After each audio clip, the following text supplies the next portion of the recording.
I'm Mrs. Jilek-Wolfe, and I'm going to be reading chapter 1, part 1 of Willowdean by Catherine Applegate.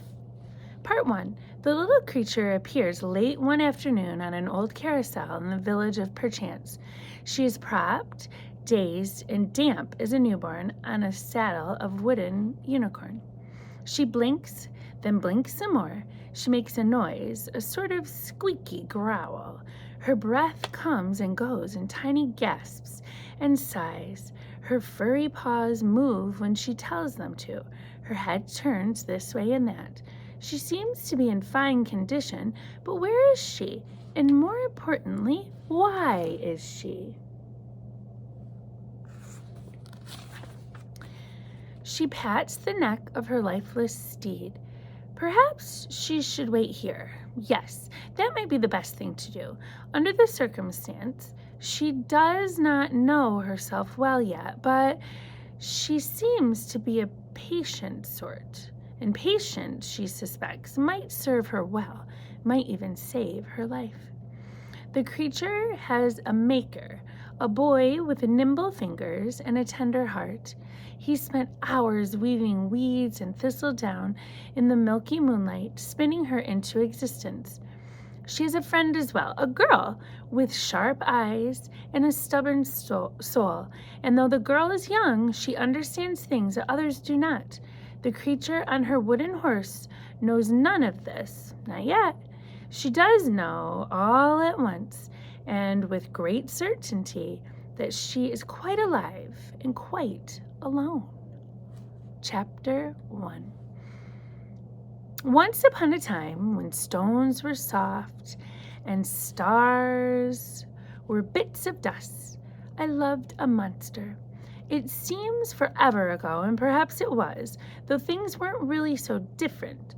True, magic was gentle then and plentiful, but it's always there if you know where to look. The moon, after all, still smiles from time to time, and the world still spins like a dancer through the skies. In any case, the whens and wheres don't much matter. The earth is old and we are not, and that is all you must remember. Chapter 2. I suppose I always loved strange beasts. Even as a wee child, I was drawn to them. The scarier, the smellier, the uglier, the better. Of course, I was kindly disposed towards all of Earth's creatures, birds and bats, toads and cats, slimy and scaly, noble and humble.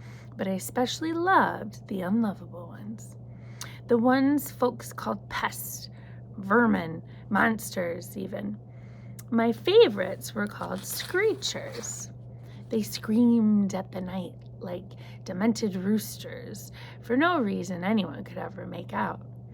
They were grumpy as tired toddlers, they were sloppy as hungry hogs, and, I guess there's no nice way to put it, they stank to high heaven.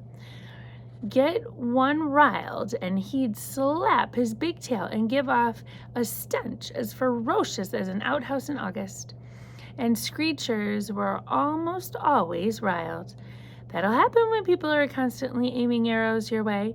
Screechers had needle-sharp teeth and dreadful claws. They had wild green and yellow eyes, 2 curly-hued tusks, and more drool than a dog at dinner. They weren't big, about the size of a big bear, I guess you'd say. Their bristly fur was plum-colored, and their tails looked like burnt flapjacks covered in quills. I was the first to admit that screechers weren't exactly charming, but I had a soft spot in my heart for them nevertheless. I'm not sure why. Maybe I knew a thing or two about being unlovable myself.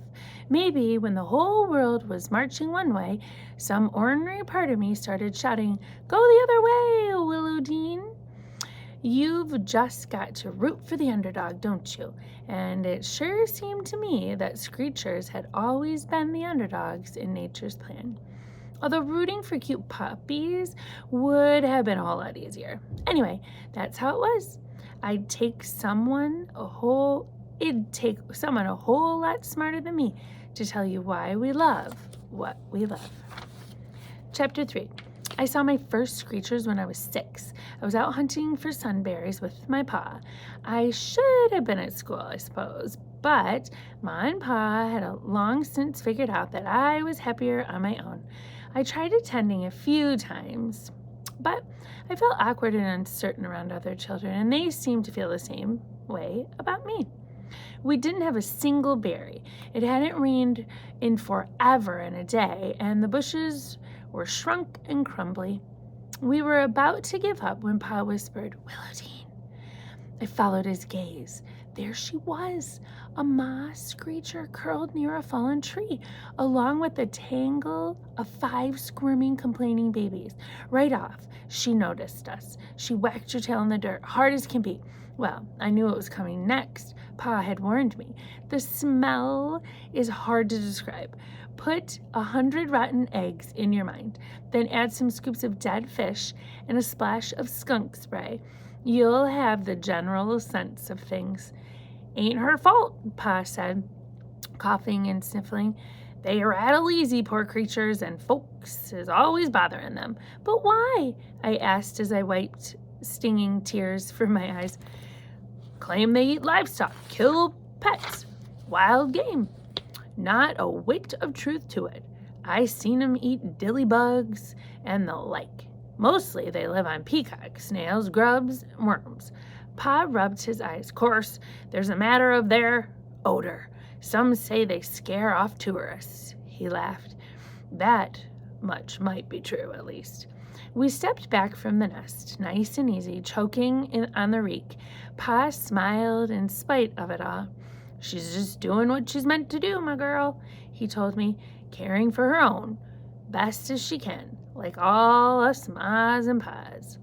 You'd have thought we'd leave them then, stinking as we did, but Pa pointed to a big rock nearby, and there we sat. Seemed we were far enough away from the ma screecher to calm herself. Pa loved creatures, same as me, which is why we had so many roaming the nooks and crannies of our cottage and yards, goats and tree hares, chickens and dibby ducks, a peahen and an ancient river otter who could no longer swim. Our endless flow of cats and dogs had long since learned not to eat the other residents. "See how gentle she is?" Pa said, as the screecher nestled with her brood.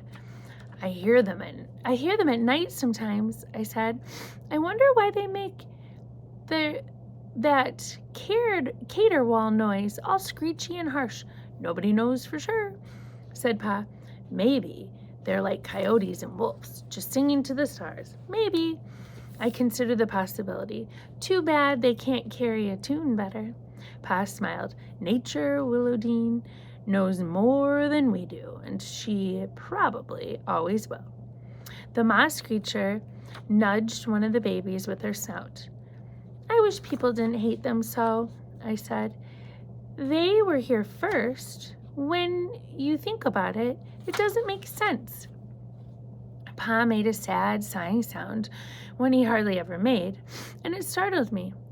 "If you're looking for folks to make sense, my girl," he said, "you may find yourself looking for a very long time indeed." Chapter 4. After washing our clothes with boiling water and lye soap, my ma finally admitted defeat and burned them in the hearth. "Cursed screechers," she muttered at breakfast. "What in blazes do you two see in them? Can't eat 'em, taste like they smell, useless a critter as I ever met." I glanced across the table at Pa and shared a smile. "Nature knows more than we do, Ma." Pa winked. "And she probably always will." My brother Toby, who was 2.5, chose that moment to plop a bowl of porridge on his head. "Hat," he announced. Ma gazed skyward and groaned. "Give me strength." She said that a lot, and then she laughed. She did that a lot, too. She had a fine, wild laugh, my ma. I never went berry hunting with Pa again. A few weeks later, he was dead in the great September fire, along with my ma and my little brother. Like so many others in the village, most of our animals died too. I survived, but just barely. Two neighbor women named Bertie and May took me in.